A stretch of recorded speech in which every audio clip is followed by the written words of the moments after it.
even know.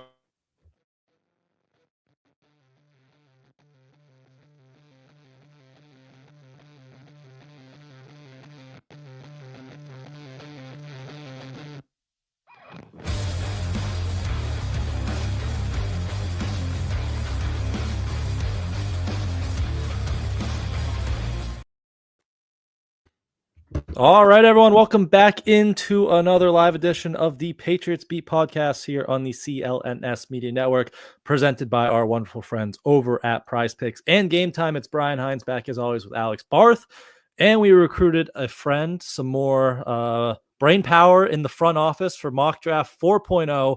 Taylor Kyles is here. Taylor, thanks for joining us today, fresh off listening to some interviews down at Gillette Stadium. We talked to Josh McDaniels, Doug Marrone. We're going to kind of talk about what they had to say in the mock draft with some players who we think, we can connect some dots with. And before we start on the draft, the PFF simulator has also updated the Patriots draft selections because there was a trade today.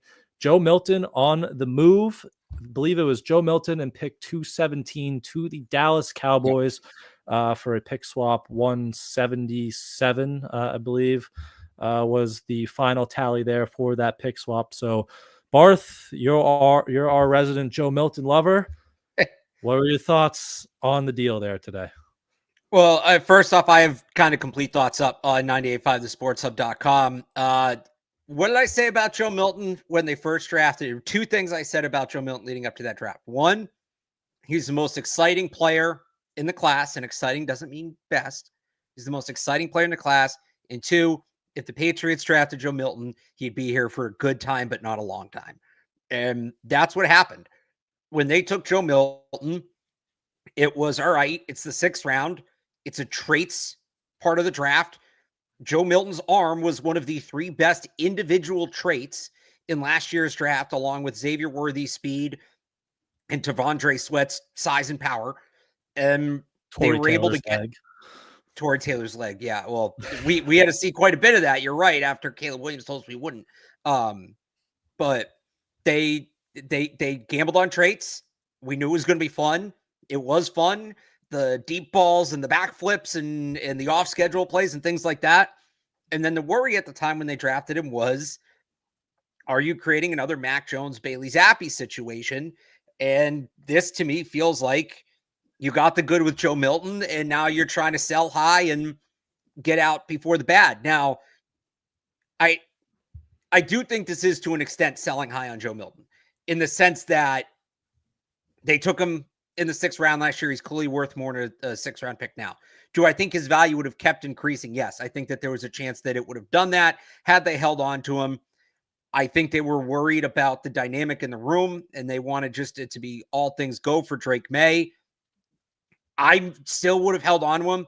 I don't think Drake May's the kind of guy that's going to get bothered by it. I also don't think Joe Milton is in the short term is the kind of guy that would be bothered by it, partially due to the fact that it sounds like they, at least to some extent, had him dictate his landing spot, and he went to Dallas, where they're not moving off of Dak Prescott anytime soon, right? I do wonder if it's a difference between being the 3rd stringer in New England and being the backup. I would have had him ahead of Josh Dobbs. I don't know if they would have. I would have waited to make the move, at least until camp. Maybe somebody's quarterback gets hurt. He has a great preseason game. Maybe that value goes up. I understand why they did it. It was a bit of a quick trigger for me.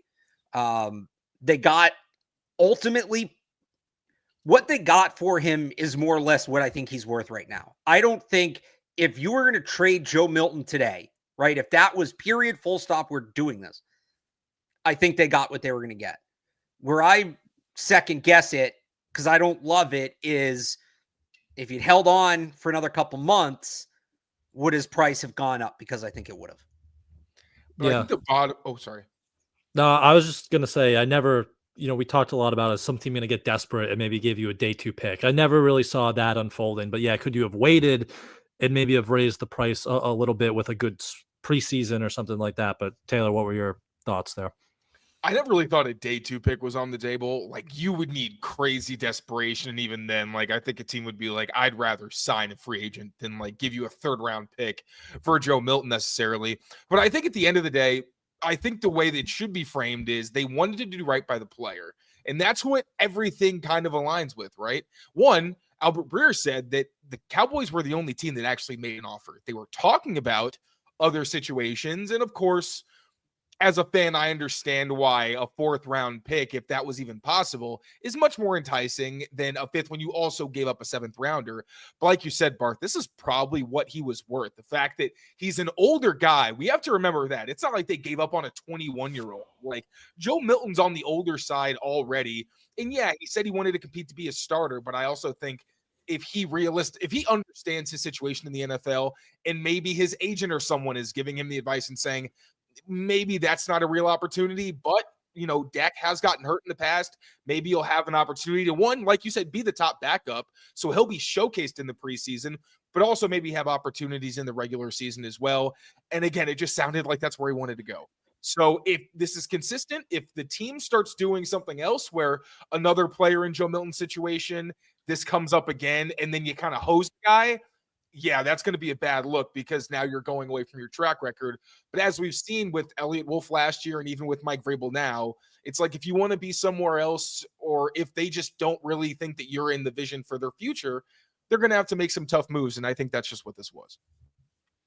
I will say this, though. Like, and this probably won't surprise people, I'm still going to be a fan of Joe Milton. Like, I'm still rooting for him. I don't hold week 18 last year against him. He wasn't going to go out there and just throw the ball away. That was his shot. He played well. And I don't want to hear, well, he's a diva. Well, why didn't he just know his place? Like, all these guys in the league are apex competitors. Yeah. You just have to be to get to that point. I don't fault him for wanting to go to a better chance. If I was advising him, I don't know that I would have told him Dallas. I get he grew up a Cowboys fan, but I don't know that Dallas was the spot. But like this was, they could have waited and they could have gotten more. Ultimately, though, to go back to it, do you remember how controversial that pick was 11 months ago? Like, people were all up in arms about that. To go back to it, that ended up being a good pick for everything that went wrong for the Patriots last year. And there is a long list of things that went wrong. The one bright spot was somehow like the hardest thing you can do, which is quarterback development, which is very weird to think about. Drake May and Joe Milton are both examples of good quarterback development by the franchise. And in a season that didn't have a lot of exciting things happening, Joe Milton gave us some excitement. And that's kind of how I view the Joe Milton era. I do wish it had gone on a little longer just to see if they could have gotten more in a trade. But like, he wasn't going to be here to back up Drake May for 4 years on that rookie deal. It was never going to happen. And like a day 2 pick was never on the table. I understand a fourth is when draft tickets really become lottery tickets. They already are, but really once you start to get to the 4th round, it's like you're just kind of throwing darts because you like this guy's tools or you're familiar with them or something. Well, like so, that. And look, they didn't have a 6th. Could they have gotten to the point where instead of swapping a 7th for a 5th, they were swapping a 6th for a 4th, or maybe a 5th for a 3rd? Right? Something like that. Maybe it's not outright. I'm trying to find, I pulled up all the quarterback trades from the last couple of years. Like, Sam Howell really is no good.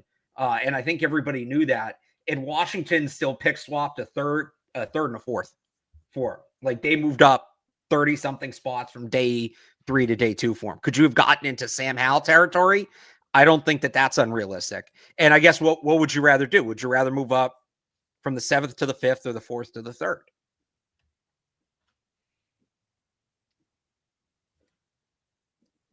You can say 4th to the 3rd. That's fine. And if you don't, yeah, probably. And if you don't think he's worth that, that's fine too. I'm just saying, I wonder if you could have waited to see if you could have gotten to that point.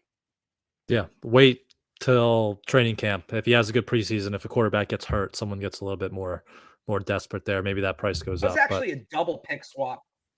That's actually double pick swap too. Now that I'm looking at it, it was Howell a 4th and a 6th for a 3rd and a 5th. So they moved up from the 6th to the 5th and from the 4th to the 3rd. So I also just don't know how much leverage they had when people probably knew that both sides wanted out. Like, this was already something that was reported. We have been talking about this since like the combine. So this isn't exactly new news. Like, I think the team that has the quarterback to give up always has leverage just because of the position. Unless it's a situation Isn't he 26, Joe Milton, or not? Is that too old? How old is he? 25. 25. He's 25. Yeah, so he's 25 years old. He's played one game against backups. It's not a preseason game. I think that's disrespectful, but it is backups. I just think they're lucky that they got something out of this. It just feels. No, I don't want to be rude. I understand why people feel a little bit like knocked off by this. I get it, but you can explain it at least. I think the most egregious moves are the ones that are just like inexplicable and you got nothing out of this. What are you thinking? They wanted to do right by a guy who was great for them last year. Like we all said, it was really bad, but Joe Milton, the energy he brought, the fact that he was in a situation he didn't want to be in, but still stuck around and was never a problem. Yeah, you want to go to Dallas, do something that makes your family happy. Go ahead. All right. Should we get to the draft? Let's do it. We'll All maybe right. be picking a quarterback now with some of the extra capital we have. So we had Cam Ward, Travis Hunter, and Abdul Carter go off the board 1, 2, 3. So not the ideal scenario for the Patriots where they could have Hunter or Carter slide. So that leaves us with the usual cast of characters. Now, this is 4.0, and 1.0 we went Hunter. 2.0 we went Will Campbell. 3.0 we traded back with the New Orleans Saints and took Jalen Walker, the linebacker from Georgia. So we're pretty open here. We can go any direction we want. We did talk to Doug Marrone today. He had a lot to say about both Will Campbell and Armand Membu. We did learn Mason Graham is coming in on a 30 visit, so maybe he's on the board. Tet at the top of that receiver list as well. Or, maybe we revisit Jalen Walker or some of those Georgia defenders or Tyler Warren, tight end. Vrabel was very complimentary about him this week. So all options are really on the board here. And who's calling for a trade there? Vegas? We have Vegas at 6, the Saints at 9, and the Falcons at 15. Okay. I like 9. Don't the Saints have a lot of picks? Some reasonable trade down. They have an extra 3rd round pick. So that's interesting. It just feels like listening to them talk this week, Vrabel and Wolf on Monday, and really those guys. It sounds like they're gearing up for a tackle, and it sounds like they like both Campbell and Membu. Both Vrabel and Marrone have kind of downplayed the questions that come with both of them, and they both come with questions. We will acknowledge that, but with Hunter and Carter off the board, who doesn't come with some sort of significant question? So, like, if they're on the board here, we can talk about a trade down, but I feel like there's a real chance if this is how it goes, and I think this is more or less how it would go. I would switch Carter and Hunter, but I think this is pretty much what those top 3 picks are going to look like. I think that and they won't do it on draft night. They're doing this right now. A healthy debate in the room between Will Campbell and Armand Membu. And which question do you want to answer?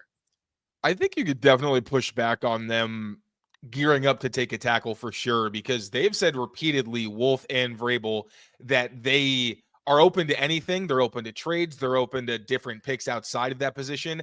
And Vrabel explicitly said that he likes players at the position at every level. And Ozzie Trapillo, it feels like almost destiny that he's going to be a Patriots 2nd round pick. Maybe that's just me, but I don't know that they're going to lock themselves into offensive tackle with their 1st pick. Although I do think it's important enough that they have to address it with one of those top 2 picks. Because like if Travis Hunter fell, right, they still need to get a tackle. And I think there's Ursary as well. There's some decent fits at least. Where you can make the argument. You think Trapillo? So Trapillo in the 2nd round, maybe. You think that they're going to take him at left tackle? Because he's played it before, and Marrone. I mean, if he can, that's the thing. With any of these tackle projections, it's assuming they can do it. Like with Membu, if he can't play left tackle, you shouldn't draft him, right? Trapillo's actually played left tackle before, so that's a feather in his cap. Marrone knows him. Obviously, there's no place that Vrabel is more plugged in other than Ohio State than Boston College. So I think if they draft him there, they're pretty confident. And again, he has the experience, so it makes sense. Yeah, I'd be a little worried about that. He played left tackle, but he struggled on that side. There's a reason he moved. How about Ursary? I'd be more Ursary. I'm more into on the left side, and I like Trapillo.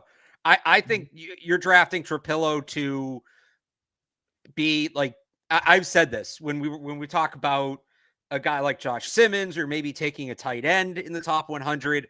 My general philosophy is picks at 4, 38, 69, and 77.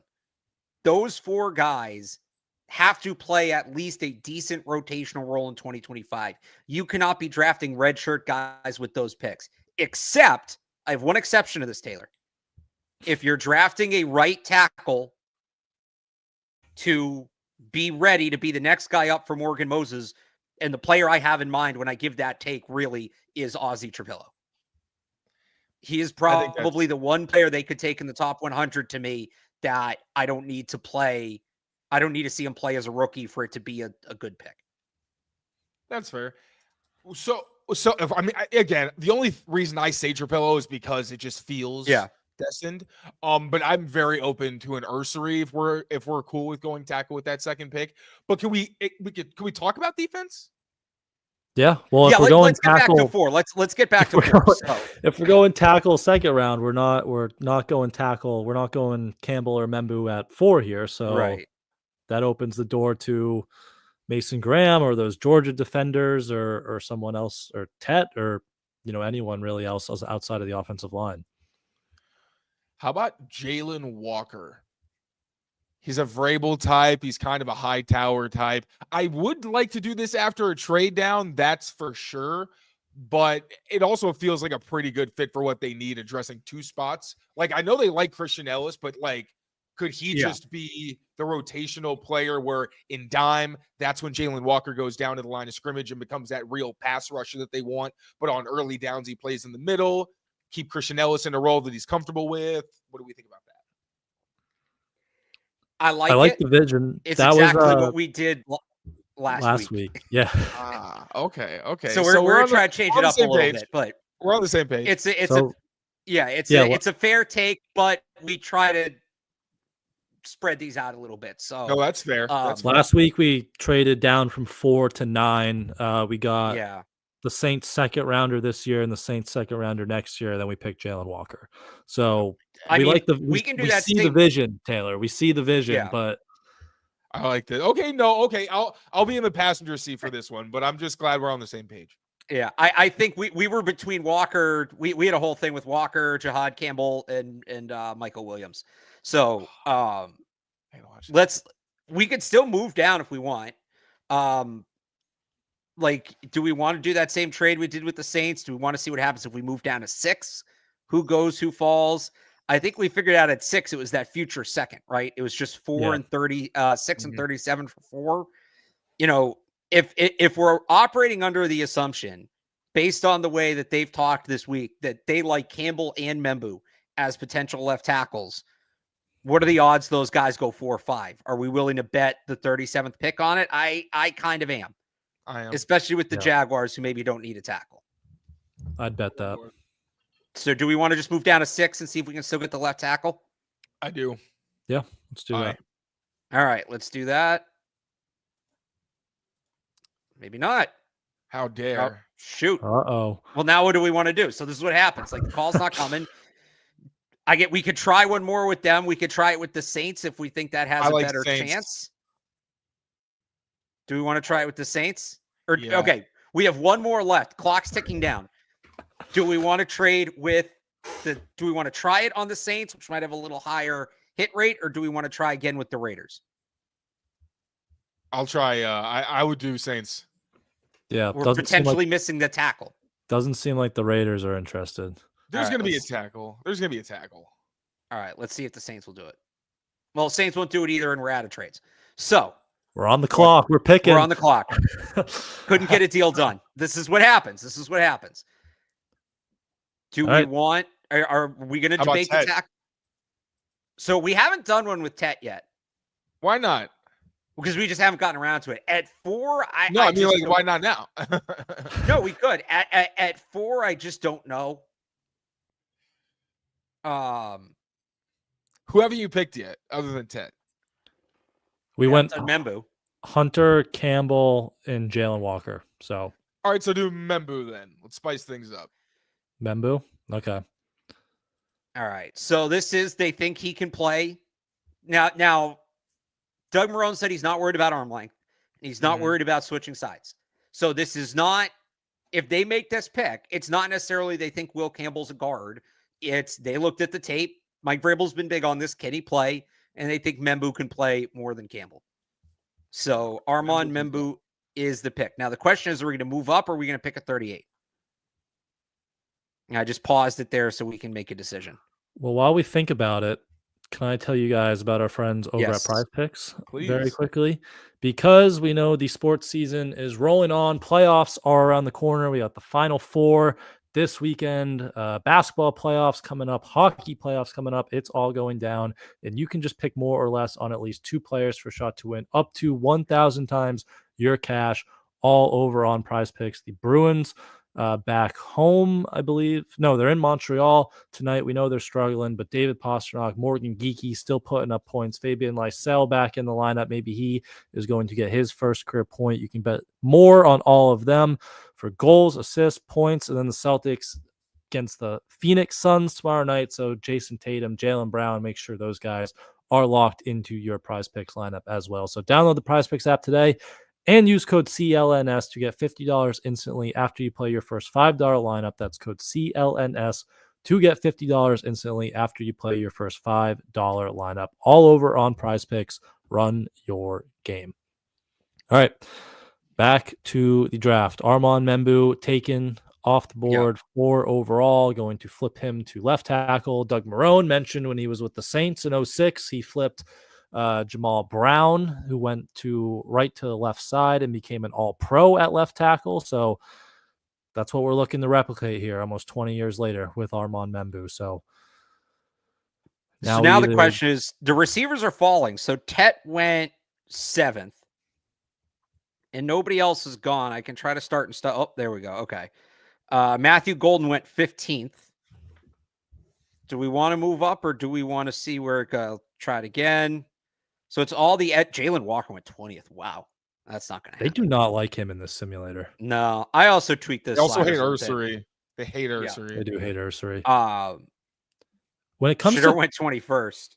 When it comes to trade up for receivers, I don't know if that's what they're going to do. I almost feel like they might trade down for like, you look at the guys they're bringing in for visits, right? It's Kyle Williams, it's Jalen Knoll. Like those are 2nd, 3rd round projections. So I don't know. Should we let this run to 38? I'm fine with it. You know what? Actually, I want to see one thing. If there's one guy here, I'm going to slow it down a little bit. I have an idea. How do we feel about just really building up the offensive line? I love that. I always think that's a good idea. So, okay. So Gray Zabel went. So we're at 29. So this is a deal we can do. How do you guys feel about Tyler Booker? Beast, instant starter. Recruited by Doug Marrone at Alabama. Recruited by Doug Marrone, which he told us today. What about a little trade up to get Tyler Booker? And now we've gone tackle, guard, boom, boom, left side set. We're good left to right. I don't love trading up for a guard. I think you can get a guard at a better value. So let it run. What if it's with Booker and even like Donovan Jackson still available, right? Like you could probably just get one at 38. I'd rather get Donovan Jackson and give yourself insurance at left tackle. Okay, so let me pitch this. Hang on.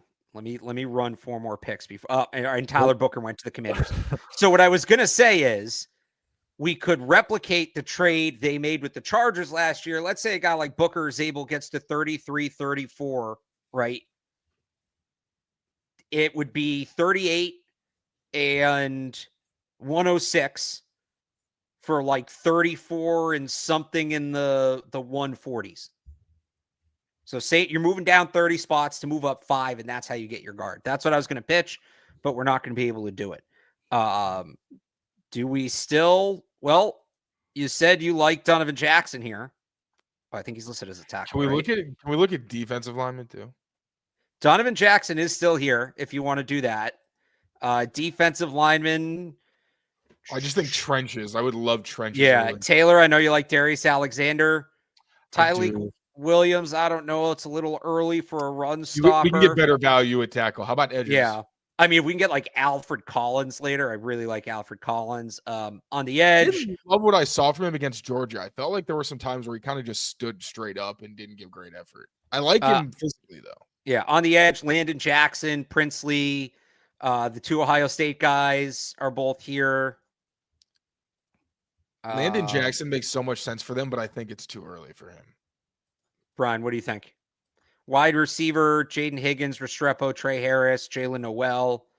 We're all still here. It's probably Trey early for Harris some of those gives you- guys. Trey Harris gives you your X receiver, and I don't think there's another X receiver in this draft that can start from day one. So Harris or the trenches? That's the decision right now. I say so. Barth, What do you think, lean one Brian?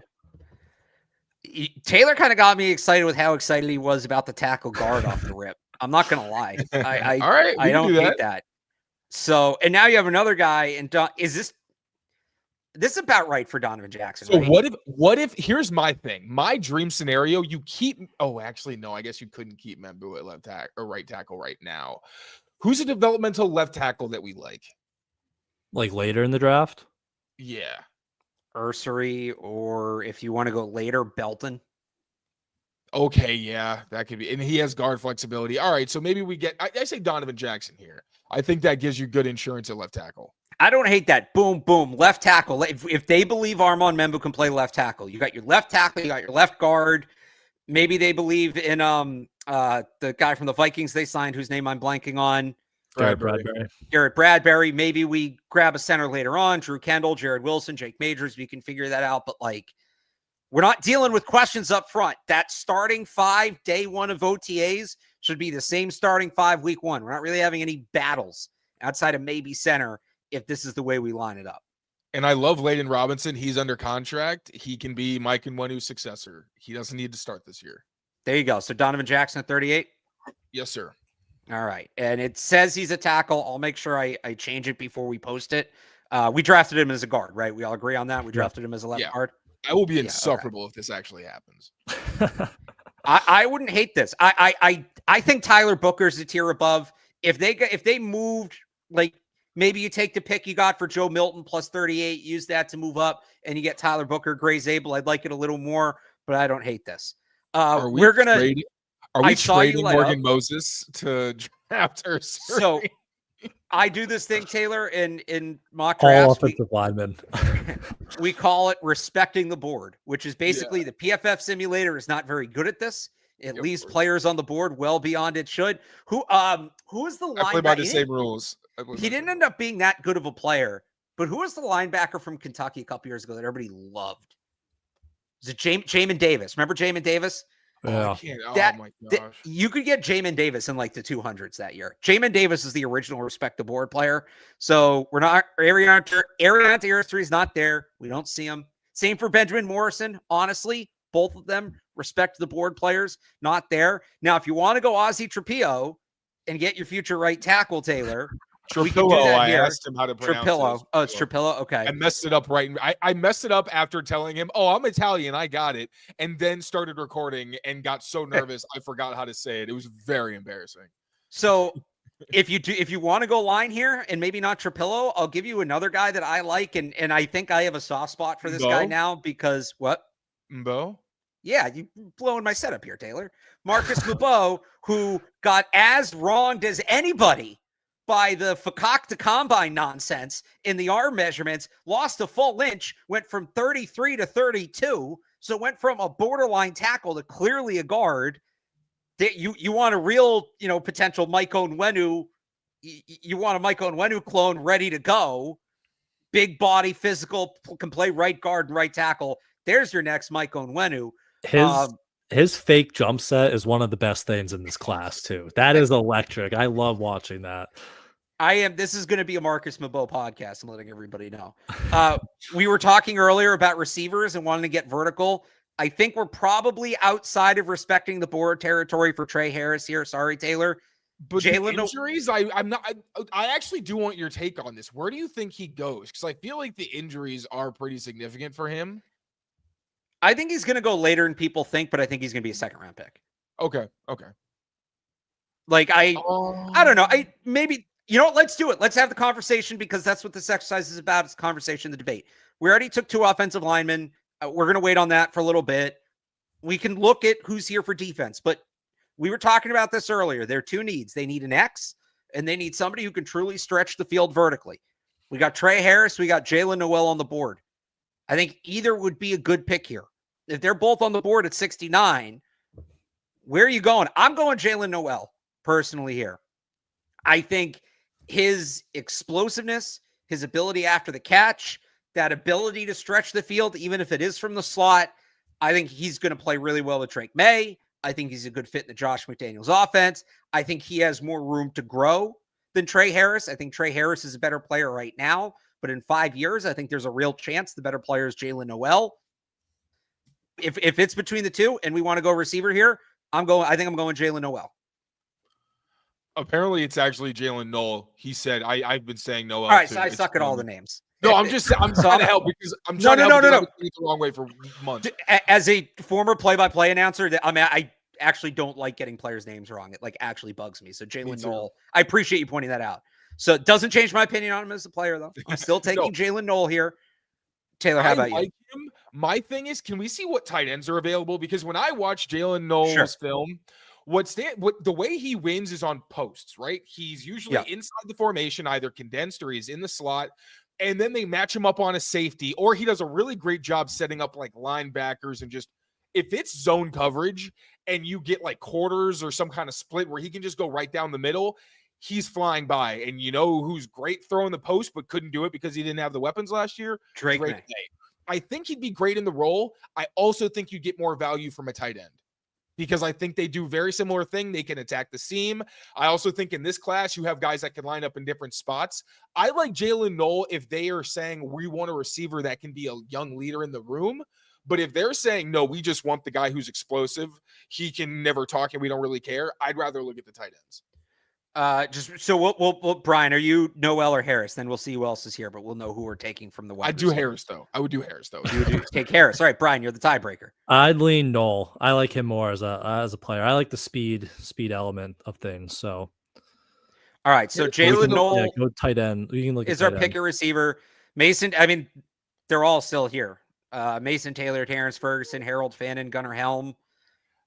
I think it's between Mason Taylor and Terrence Ferguson. I think they can attack the middle more ways than Jalen Noel can. I think they contribute more in the ground game, although I don't think either one of them is necessarily great. I haven't seen extensive tape, but I don't know them to be great at those things. And I think they have some outside versatility where they give you that matchup weapon that you've needed while giving you the explosiveness down the middle. And I don't know that Noel gives you the kind of thing where it's like, oh, he's here, we have to dictate coverage necessarily. Well, so we're also back on the clock in 8 picks, and it seems like there's a lot of pass catchers we like. So if we want to look elsewhere, corner, I love him, Bo. I would take him. I took him in my mock draft. I can't believe I'm saying it. We're probably getting a little carried away on the offensive line at this point. We can double back to that later. Andrew Makuba's still here. It's safety. What's his name from Notre Dame? You get a safety. You've got 8 safeties. Yeah, Xavier Watts is not. Well, he's a deep safety, so it's a little different than what they have. Alfred Collins is still on the board. I like Alfred Collins. Joshua Farmer, who I think it was reported today they met with, if I'm remembering that correctly. Wow, the edge class kind of flew off. Olu, I think is Femi Oladejo. Yeah, I think he's gonna go around here in reality, and I think I think he has a visit as well, and he seems like a really good fit for them. Just his play style, he seems pretty perfect. And he's also a hybrid linebacker, off-ball guy. If we want to go linebacker, Chris Paul is here. Any of those defensive players stand out, or are we between Jalen Noel and I think it's Mason Taylor first between Taylor and Ferguson? Taylor's just so much more polished. I would do Mason Taylor over Jalen Noel, I think. I'm good with Brian? That. And none of the defensive players stood out? I mean, I like Alfred I like Alfred Collins, Olu, but we're up in 8 spots. So if we feel stronger about one of these pass catchers, I would take one of them. I'd feel more worried about Mason Taylor coming off the board in these next 8 picks than Femi Oladejo or Alfred Collins. So, definitely. All right, so we'll take Mason Taylor here, and then we'll let it run. Alfred Collins goes. Terrence Ferguson went. So none of the receivers went, but the tight ends. So we could now just get Jalen Noel and really upgrade this thing. That would be nasty. Yeah, that's a crazy 1-2 punch. That's you It's going to be like in the good old days. You're just living in the middle of the field. I'm good with that. We know Josh is good with it. Brian, what do you think? I'm good with it. The only thing, like, that's 4 straight offensive picks. Is there going to be pushback, do you think, from Mike Vrabel at some point That is here? true. So what defenders are available? Let's make it fair. So Now, Femi Oladejo was there, but sign all the defensive players in free agency, right? So maybe they say, okay, we can use 4 straight picks on offense here, but I like Vrabel and here or Jacob Parrish. Vrabel and Wolf both acknowledged with Felger that like there does need to be more attention given to the offense. A lot, like, it's too early for all these guys on the edge. Even Femi Oladejo, I think it's too early. Like, we're gonna have a shot at one of those guys at 106. I would say the same about Jacob Parrish, who I like. Fair. Maybe we do this. Who's calling? 81? Yeah. Brian, what does moving down from 77 to 81 get us? Bengals have like no picks. This doesn't help. 153? 77 to 81. Yeah. It gets you like... Does it get us 153? No, it gets you like 193. So is not that worth it? I would just, if we're going to take Jalen Noel, I'd probably just stick and pick him at this point. Should we take Jalen Noel and it's just, hey, we're offsetting free agency? And then I kind of want to get a center just to finish out really building this line. We can hammer defense after this. I feel like center we could get in like the later rounds. Yeah. So Jalen Noel? I'm good with Noel. Yeah, all right. I like Jalen Noel at 77. And then I still want to get a center. And we're going to do a quarterback because we're doing this on the day Joe Milton was traded. Well, that's the end of day 2, right? Yeah, that's the end of day 2. So why don't we, real quick here, we've got Armand Membu, Donovan Jackson, who we took as a guard. It says tackle, but we took as a guard. We then added Mason Taylor and Jalen Noel as we get ready for day 3. Building up the offense. And if you want to see that offense play when football starts back up in September, make sure you guys use the Game Time app to do so. Also, all those sports, basketball playoffs, the Garden will be bumping. Make sure you get in on the Game Time app, which has a new feature called Game Time Picks that makes getting tickets to see your favorite teams play live even easier because they filter out the fluff to show you only incredible deals on great seats so you don't have to waste time searching through thousands of tickets. Opening day, Fenway Park, tomorrow, Cardinals, Red Sox, 2:10. Friday afternoon. I believe it's going to be nice and the rain's going to hold off, but we'll see. $100 cheapest right now. Get in on the Game Time app, or you can fire up a super deal. Let's see what we got. Nothing on the Monster. We can move behind home plate, $167 with one of those super deals, or move up on third base pavilion, $105.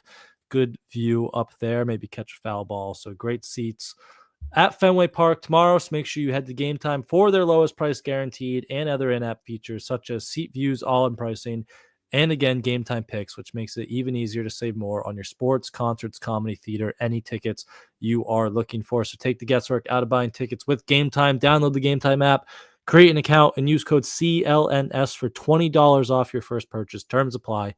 Again, create an account and redeem code CLNS for $20 off. Download Game Time today. What time is it? Game time.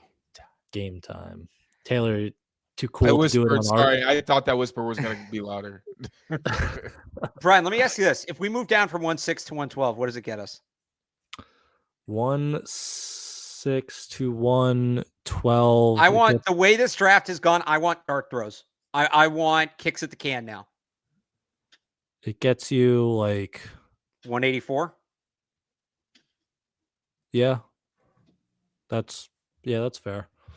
How do we feel about this? Just add an extra pick. I think if we're at this point, right? We hammered some key needs on offense. I just want to be able to pick for upside the rest of the draft, and I want to be able to really go after it. So pick up and move back 6 spots to pick up an extra pick. You guys like this? Yeah. All right. Okay. And I would have said Andrew McCoob at 106, but he went. Oh, that hurt. Femi Oladejo and Jacob Parrish both went. But let's revisit here. So the one thing we haven't done is take a running back. Now, maybe we wait. I don't love the top 2 guys on the board have massive fumble problems. That makes me nervous. Nope. Can't. If you want a speed running back, which Mr. Kraft apparently wants, though, Jaden Blue. Yeah, there's other guys who are fast who can hold on to the football. Corner, It's a little thin. I will say this. I saw a report, and I'm looking for a second one, if anybody has seen it, that Elijah Huzzy hurt his knee at the Shrine Bowl. He Can didn't work out. confirm. Yeah, Can he did. confirm. I think it was torn ACL, right? I know it was not great. I can't confirm. Okay. One outlet from Once UNC said it was a torn ACL. So something to keep in mind there. I don't know that he's going in this range. Safety. can confirm. Yes, it was an ACL. It was an ACL. Okay. So something to keep in mind there. If we want to go on the edge. Oh, that trade back kind of killed us. I got to look. Not really. It is really just Jacob Parrish and Femi. I don't know how you guys feel about Baron Sorrell. Savion Jones, I actually think they have him a little later. I don't hate his upside here if we want to address the edge. Are there any linebacker edge hybrids left? No, but Jeffrey Boss is still here. Your guy Jeffrey Boss is still here. I do love me some Bazo. And he can blitz really well. And so he's a pass rusher in his own way. Yeah. It's like, I mean, he's not Jamie Collins, but that's an example of an off-ball linebacker who, if you can just wreck running backs, and he's got very strong hands. And this, I think, is a what's the next pick? 144. Yeah. I don't think he's the best player we could get here. I would be for it, but I don't really love these edge guys, to be honest. Barth, are you off with Deion Walker? I noticed you just didn't mention him at the top. Respecting the board. Do you think it's not? You don't think he's gonna be? I think he's gonna drop. I think he's going to take. If you want to take Deion Walker here, I'd be all for that. They get Deion Walker with this pick. Now you really have a ton of options up front in the middle. He's so watching him at the Senior Bowl was really disheartening, man. But isn't the whole thing that Terrell Williams and these guys, like, this is what they do? They maximize. Yes, but I don't think it's a players. good value. I don't think it's a good value pick. I think he's going to go to. I think he might drop to the 5th because he's a nose tackle and he can't play every down. Like, I don't think cardio wise he's there, and he needs more work. I don't think he's a. I think he's a day 3 pick. Like, here's the thing, I don't think he's a nose tackle. He's built like a nose tackle, but I don't think he's a nose tackle. He played standing up at Kentucky, like on the edge, standing up at 340 pounds, and wasn't bad at it. I don't know that he's going to do that in the NFL. Like, that might be an extreme, but I think you can play him as a really big defensive end. All right, Barth. He did it in college. I mean, that's not without, like, he needs to be coached Sweat up. could be the entire offensive line if he wanted to. He needs to be coached up technically to do it, but I don't know. You're going to take that gamble with a 4th round pick? I know I said this was a lottery ticket. That's a bit much. Deion Walker to me just screams like, let someone else figure him out. And if it comes back to haunt you, it haunts you, but not quite as big. Ari Caldwell. Now that's someone I'd be more interested in. He's not quite as big, but he's big. He moves well. He has 3 down upside. Do we want to go Jamar Caldwell? I didn't see he was on the board either. I'll go Jamari Caldwell here. Bryant, but I would rather Trenches, so yes. Okay, so Jamari Caldwell at 112, and we keep moving. I think we should, Mr. No, what were you going to say? I was saying Kobe Bryant was kind of giving Travis Hunter the work. Their matchup was very funny. They were talking a lot of shit. He's a big trash talker. Yeah, I can tell. I'm not at corners yet. I'm probably not going to get to them before the draft, to be honest. Yeah, like thoroughly. But what I've seen from him, he's fun, and he's so good and off, dude. Like, he is the opposite of Gonzo, where Gonzo's a little uncomfortable there. He is just like, oh, it's fantastic. He's fun to watch. All right, we know Mr. Kraft wants a running back. Probably shouldn't keep him waiting that much longer. Speed running back. Well, all right. There's some interesting names on the board. They're not all pure speed. I don't know. Brian, you're a Jarquez Hunter guy, right? No, I was an ETN guy. Player? ETN. So ETN, I really like Kyle Monangai. He runs so mean, so angry. It doesn't sound fast. Yeah. No, he's he's not a burner, but he's fast. That's fired. You're trying to get us fired, dog. Marcus Yarns is the obvious pull here. Do we want to go Marcus Yarns? Marcus Yarns, we might be able to wait till 171. If we go to 171, we'll have Marcus Yarns. We'll have let's wait on a running back. Kind of went. Yeah, let's get a better value. Well, I'm trying to remember what some of these guys ran at the combine. If we're going off of like, do you want me to pull it that sort of speed? Hunter ran a 4.44. Monangai ran a. It's 4.44 count as fast. I feel like that's right on that line. Yeah, that's fast. That's like he's Monangai ran a 4.6. behind the defense. He's probably not getting caught. Jarquez Hunter. What did ETN run, Brian? Do you remember? 4.4 or something. Maybe a 4.4.42. 4.42. That's fast. No, I meant like 4.4. No, he ran a 4.42. Yeah, you're right. 4.42. I have it up right now. Do we want to go Trevor Etienne here? Get that running back? Brian, you said you like him. You want to make a case? What's his skill set? I think he didn't catch the ball much at Georgia, but I think he has that. They could kind of unlock that. He looked comfortable in it. Catching running routes at the Senior Bowl. I've said this a few times. I think we drafted him one. Like, just going into the film with him, like, wasn't expecting much, and he really surprised me more as a runner in between the tackles. Then you watch him at the Senior Bowl looking more comfortable as a pass catcher. Like, I think he could be a good. I don't know if he has battled some injuries. Like, I don't know if he could lead your backfield, but if we're talking complimenting Ramondre Stevenson, like I think he could definitely be that guy. You worried about the off-field stuff at all? I was going to say there's some significant character concerns that I don't know that they take in this draft. I think Javon, they can't have another Javon. Not that I'm saying he is, but like I think if you have another Javon Baker situation, it's just going to look so bad. So we still could use another corner. Again, Huzzy, torn ACL. It's probably too early. Quincy Riley. Denzel Burke is a fascinating player to me. Can we look at overall players? Yeah. Oh, Bowman. Billy Bowman's here. Chase Lund, if we want to keep going inside. And Eurosec, what's his deal? I keep seeing people talking He's about like a move tight end, but we already took Mason Taylor. I don't think we're going to take another tight end. Kyle Williams, we're respecting the board here. I think we all agree on that. Yeah. Billy Bowman? Yeah. I like Bowman. All right.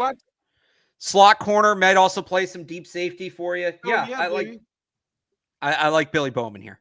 Marcus Epps will mentor this young man to greatness and captaincy. Maybe. They do kind of have that same. Well, I asked Danny Stutzman about Billy Bowman at the combine, and I don't.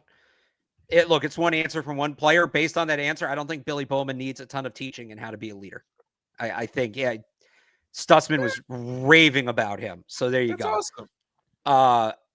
I do think we got to get to the running back, though. Is it Marcus Yarns? Baby. Yes, sir. What did Jordan James run? I just see Oregon running Oregon, back. yeah.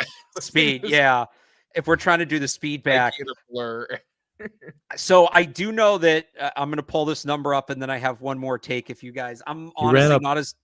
Jordan James ran a 4.55. So fraud duck.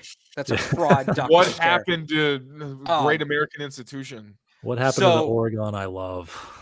So Taj Brooks, I don't know how familiar you guys are with Taj Brooks. His 40, I think, was right in the middle of the pack. 4.52. If I remember correctly. Yeah. So a little on the slow side. He had a really good shuttle, which is something that the backs that the Giants looked at the last few years under Cowden valued. They were big. Tyrone Tracy has like a similar physical profile to Brooks. Brooks is a little bigger, a little more physical. Tracy was a converted wide receiver.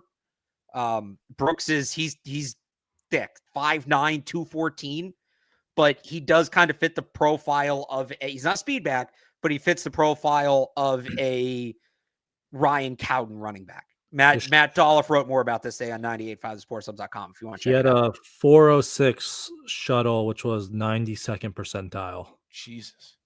So, I mean, 5'9", 214, you figure low to the ground, he's probably good at changing direction. So him over Yarns? Him or Yarns, I guess. Let's open up to the floor. Do we want more the pass catcher? Or do we want a kind of short, squat jitterbug guy that's going to be a bowling ball? I think at that size, he'd better be. Yeah.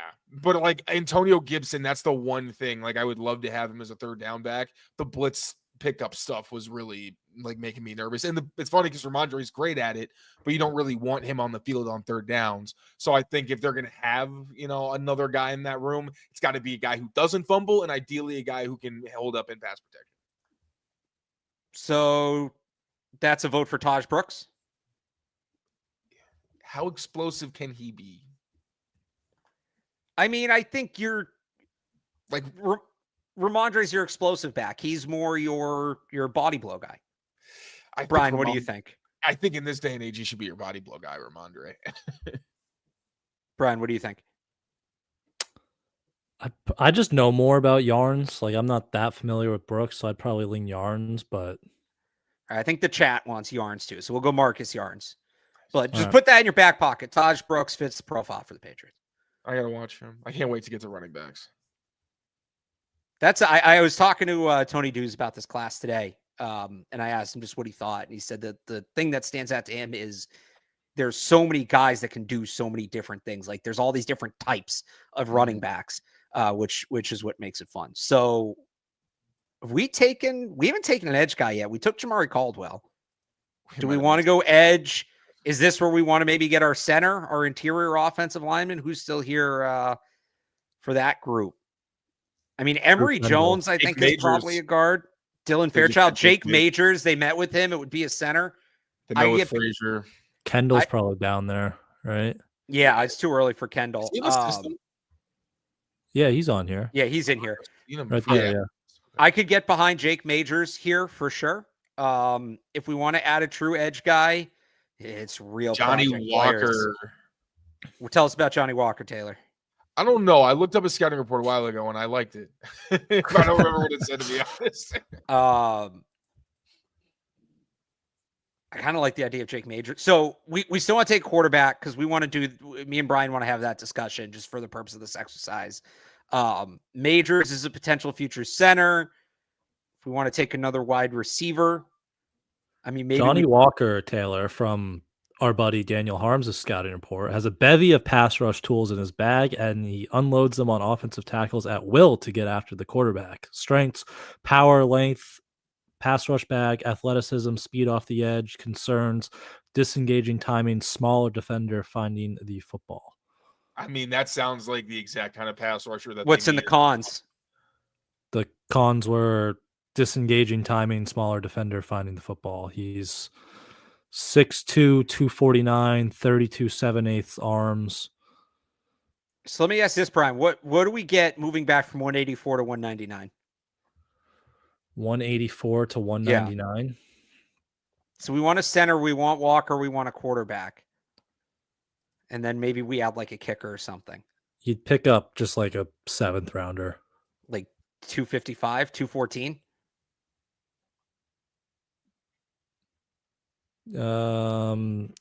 After 214. Something in like the 220s would be fair. So how about 255 and a future 7th? Yeah, you could do that. 255 is worth. It's the second to last pick of the draft, so it's not valued at anything really.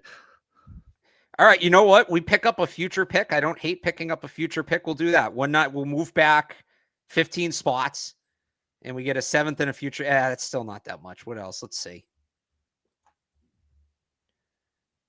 What about it? Doesn't 203 and 212 for 184? Try that. I feel like the only person we should trade, or the only team we should trade with at this point, is the Browns.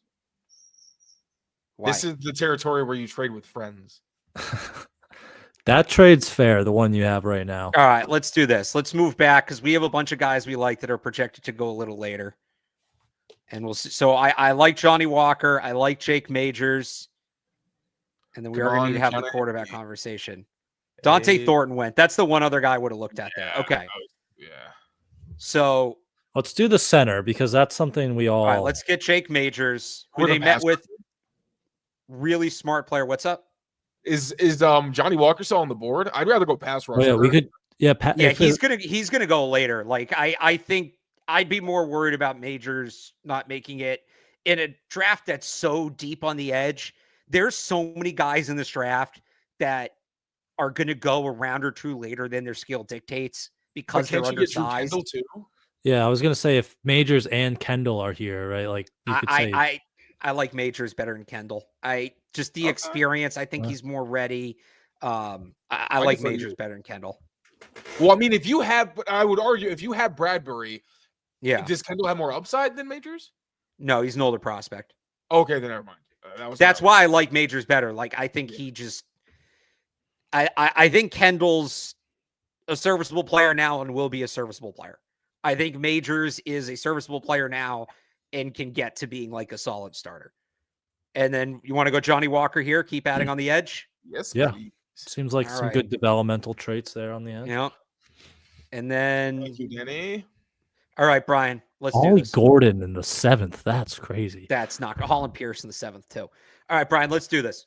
So I think, Taylor, really quick, research Seth Hennigan. Well, I'm explaining this. Research Seth Hennigan. Okay. I think they are going to draft a quarterback or sign a UDFA, but at this point, with all these 7th round picks that they have, it makes sense to draft one. There was philosophy under Bill Belichick to have 3 or 4 arms in camp. Any offensive philosophy in the last 10 years of Belichick, I kind of subscribe to Josh McDaniels. So they don't want somebody that's going to, take attention away from Drake May. I get that. The guys down here aren't going to do it, but it gives you an arm in camp. It gives you another young body and a shot at a backup if you're moving on from Josh Dobbs after a year. So we all kind of have our guy in this range. And what you want is where we have to thread the needle. You want all your quarterbacks to be similar stylistically. So we're looking for guys that play similar to Drake May. Obviously not as good, but play similar to Drake May. But also somebody who Josh McDaniels might like and there's something to buy in on. So my pitch is Brady Cook, who I have slandered quite a bit during the pre-draft process when talking about Luther Burden. That's because Brady Cook sucked in 2024. He did. He was not good. He got monstered. Part of the reason I'm so frustrated with Brady Cook, though, in 2024 is because he was awesome in 2023. He was one of the best quarterbacks in the country. He was great. Probably should have come into the draft last year. He fell off. I don't really know why. I haven't seen a good explanation for it. There's like Reddit theories out there here and there. I think he just had a bad year and he got banged up and it kind of compounded on him. I would not take Brady Cook in the top 200. At this point, yeah, let me see if any of 2023 Brady Cook is still in there. And let me see, he's got a big arm. He not as big as Joe Milton. He moves well. Doesn't move as well as Joe Milton, but he moves well. He's a big guy. He's not as big as Joe Milton, but he's a big guy. It's kind of that same thing. Give me the traits. There were a couple of flashes there, and let's see if we can have some fun with it. If not, what are we at here? It's the 220th pick in the draft. Sorry. I don't know what to tell you.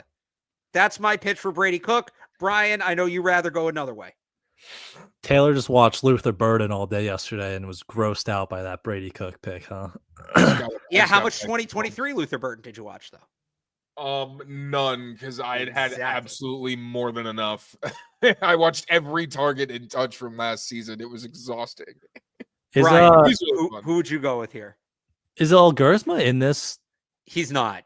Oh. And he's not going to get drafted. If they want El Guerzma, look, you can maybe get this guy. You can get this guy as a UDFA. I'm not saying they're definitely going to draft a guy, but it's the day Joe Milton got traded. We're doing a mock draft. We're doing the exercise.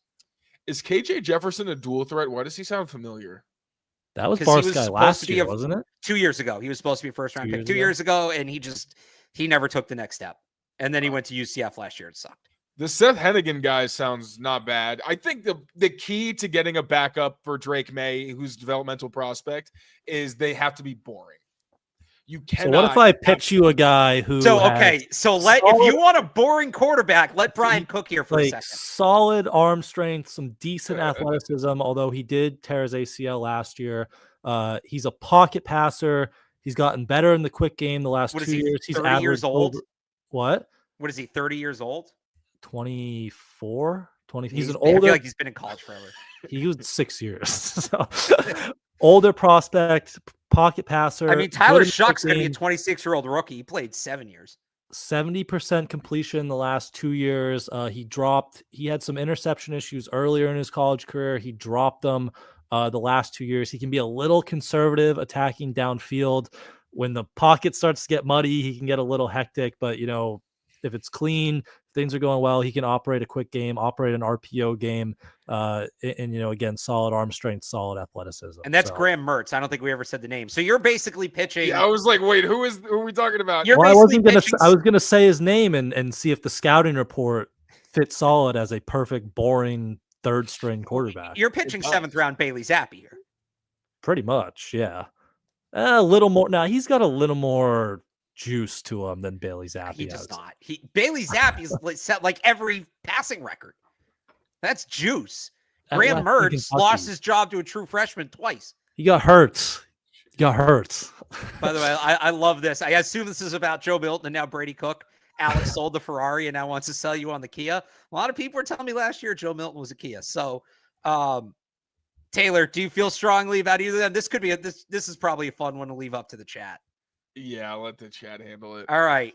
So just a little background. Max Brosmer was a star at UNH, went to Minnesota last year, was fine, held his own.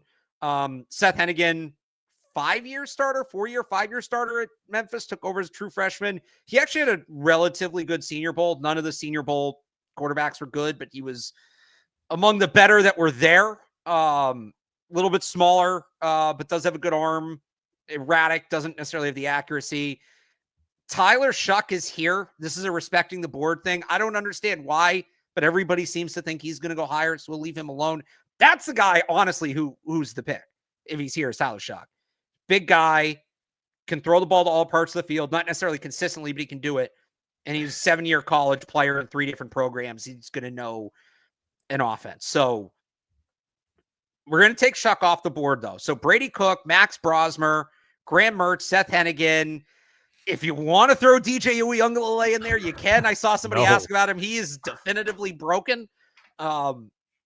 First one that gets 5 replies starting now. Brady Cook, Graham Mertz, Max Brosmer, Seth Hennigan.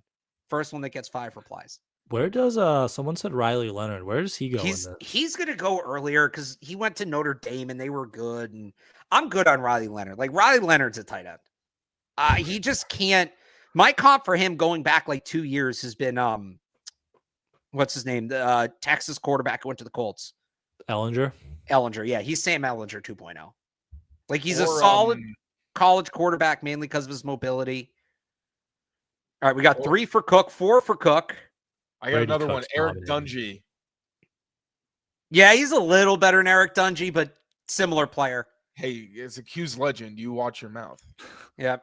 Tommy Mellett getting some love. He's a wide receiver. But yep, 1 for Seth Hennigan, 1 for Brosmer. We still need that 5th one for Brady Cook if you guys want him. Or Graham Mertz could make a miraculous right. comeback. You need it. He's probably going to be the guy, honestly. But I want to see if we can get Brady Cook in here. And Taylor, you need to go back and watch some 2023 Luther Burden. Garrett Green, I freaking love Garrett Green. That dude is a baller. He is a competitor. He is tough. He's got charisma. He's got leadership, all of that. I think he's like 5'8". He might be 5'10". He's a receiver. And there's the fifth one for Brady Cook. So it's going to be Brady Cook. Pair him back up with Membu. Oh, that's right. That's why this has gone on so long. I forgot we took Membu. And then we have one last pick here. Where do you guys want to go? Hunter Wohler, Brian. I would have given you Hunter Wohler for passing on Mertz. We could double Mertz still there. Where do you guys want to go here? I feel like they might double dip at running back. I think they're going to want a bruiser, and I think they might want also like a scat back. So they might double up at running back. Can I give you another one, though? Yeah. Where do you go? Will Shepard. You want your ex? Will Shepard. Double up front. Ty Robinson is such a Vrabel player. Will he be around this late? He might. He's a tweener. Mm-hmm. It depends how many teams really believe he could play. Yeah, probably not. That's fair. Probably not. Clay Webb is still here. Look where he is on the mock draft. I just looked. He's at like 110. He's really shot up. I was probably shot up that high. Mac McWilliams. Have we gotten a slot guy? Oh, we got Billy Bowman. We took Billy Bowman, who's basically like they're similar players. How about Karen Reed? Yeah, kind of multiple linebacker. He could be a fit. I'm trying to see Carson Vincent, Vincent. DeRicky White, if we just want to go like all name team. They had Thor Griffith in for a visit recently. They did. Well, he's a local guy. Joe Evans, you want value. Joe Evans is one of the best run stoppers in the country the last 2 years. And then I think broke his foot or something last year. So he only played 5 games, small school prospect, but that dude can eat blocks in the middle. I think they value that because a lot of the interior guys are looking at it's either the disruptors or it's just like you can't move this person. So what do you guys think? I just threw out some options there. We can go kicker here too as well. No, signing UFL kicker. UFL. You're not even going UDFA. You're going UFL. Ryan, what do you think? Hey. Who was the defensive lineman you were just talking about? Hang on, if they want to double up and get the bowling ball, Rocket Sanders. On the defensive line, now remember, we did add Jamari Caldwell. So we did get one big guy in the middle. 3 Missouri players. We got Johnny Walker, too. Yeah. Just Thor Griffith and Joe Evans, Nas Stackhouse. I mean, there's a bunch of run stoppers there. I think we should get another Mizzou player. I don't hate Will Shepherd. Get an X, give you some size on the outside. I actually think that makes a lot of sense because you have a lot. You just only really address the interior. Jalen Knowles more like a Z slot. I see him as like a Jules type. Brian, what do you think? Go with me. All right. Will Shepherd. Will Shepherd's the big one, right? I keep getting all the Colorado wide receivers mixed up. I do too. I think you're right. I don't know. I know LeJontay Wester is like 5. Click on his name. Yeah. Will Shepherd 6. Yeah, Will Shepherd 6'3". I keep Wester. I know is small. It's him and Theo Weiss. I keep getting mixed up. But all right, they had LeJontay Wester in for a visit. I think he's just like a return. Yeah, no, he's electric with the ball in his hands. He's Marcus Jones. Yeah. As a returner, like he obviously doesn't add offense or defense. So, all right. Let me pull it up here and we can react to it real quick. Taylor, I know your battery's about to die, so I haven't eaten yet today, so we'll see how fast we can do this. My setup is so stupid. I can't charge my laptop while I film. It's very doesn't sound like a great setup. All right. Dude, there's so much stuff going on here that Amit set up. I'm just trying not to break anything. Blame Amit. This is what we're working with. We Brian, go ahead. So 4th overall, we tried to trade back and we couldn't. We struck out. So we went Will Campbell v. Armand Membu, settled on Membu, stayed with the offensive line, Donovan Jackson there, top the 2nd round at your left guard, can also give you some versatility at tackle. Then we went with some pass catchers. We're working over the middle of the field with Drake and Josh McDaniels, Mason Taylor at tight end, Jalen Knoll at wide receiver. Then that was a trade back. I believe we traded back, picked up some capital, started working on the defense with Caldwell on the defensive line. There you go. Zoom in. Billy Bowman, good defender, plays the slot, plays inside as a safety. Then back to offense. Marcus Yarns gets your back. Jake Majors at center. Another trade down. Hammered the Mizzou guys more. Developmental edge with Johnny Walker. Quarterback now with Joe Milton out, Brady Cook, and then wrap it up with Will Shepherd, give you some size there at wide receiver. All right, Taylor, we'll start with you as we always do with this exercise. How would you feel if we're sitting here April 27th and this is their draft? I'd feel great about the trenches, man, or the offensive line specifically. Majors, you probably know more about him than I do, but they address center, and I think that's pretty huge. And it's someone who's coming from a great program. I think attacking the middle of the field, we know that's Josh McDaniels' wheelhouse. We know that's where Drake May thrives. You get a couple guys that could be potential matchup weapons for you. I know Noel's got some return experience as well. They used him on like design touches, so that's pretty exciting. Billy Bowman, another guy with Jamari Caldwell that basically addresses the spine of the defense. I think that's huge. And then edge, Johnny Walker, you need a situational pass rusher who you can develop specifically with Caleb on Chason being your starter. And then addressing X, I love it, getting a value pick. Brady Cook, I mean, sure, man, whatever. You know him better than I do. That's all I got. Brian, how would you feel if this was the draft?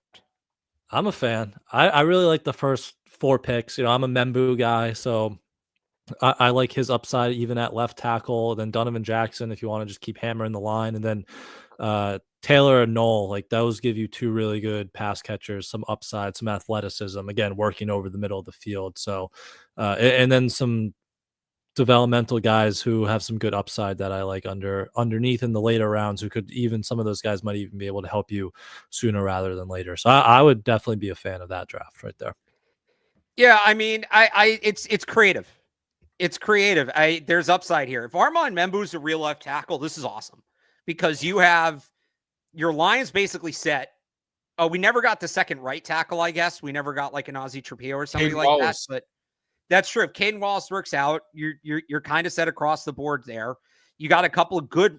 The thing with Noel and Taylor, I know Noel's had some drops issues. Noel, thank you, but nothing. I don't think it's anything outside the norm. Like Taylor and Noel are reliable. They're quarterback-friendly pass catchers, right? So you've gotten a couple quarterback-friendly pass catchers. You've upgraded the line.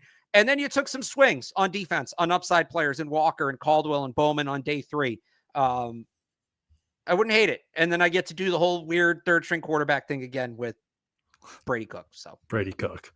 Let Brady Cook. Okay. Yeah, I'm just saying, like, having a quarterback in New England named Brady Cook, if you can't see the upside with that, I don't know what to tell you.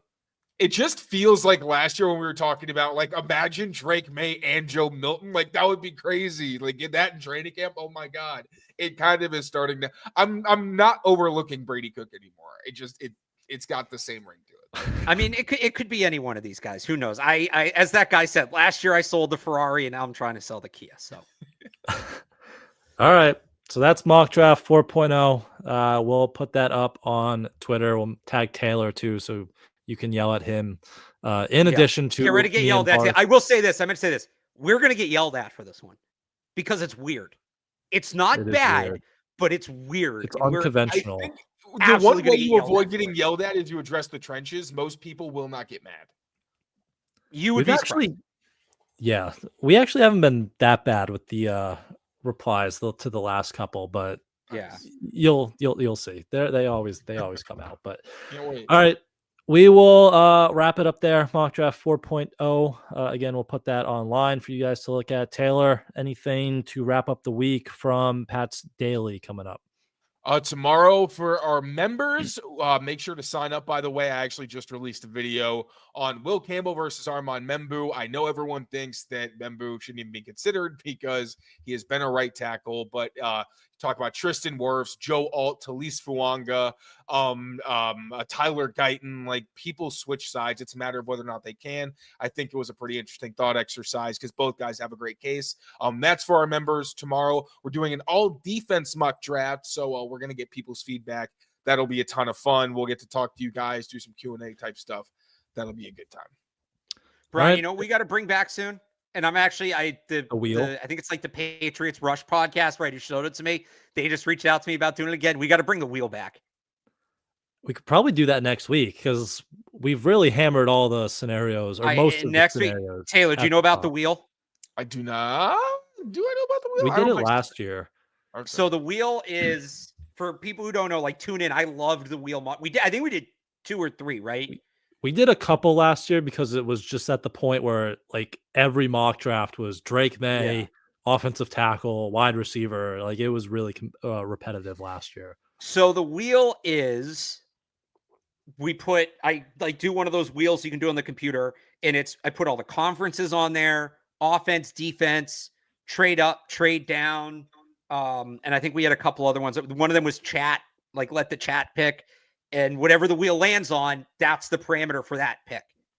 Okay. So if Abdul Carter and Travis Hunter are both there and the wheel for the first spin says SEC, we're doing Campbell versus Membu. Like, because that's just the wheel's fun because it's a challenge. You really have to know the board. So that's why we wait to do it until late, because you want to know more players. But I think we're doing I think we're doing the wheel soon. So, but that'll be coming down the road. All right. So Barth and I will be back next week, same usual times. We'll have something early in the week and then mock draft 5.0, maybe with the wheel later in the week, but we will wrap it up there. So make sure everyone subscribes to the channel wherever else you get your podcasts. Have a wonderful weekend, and we will see you guys next week.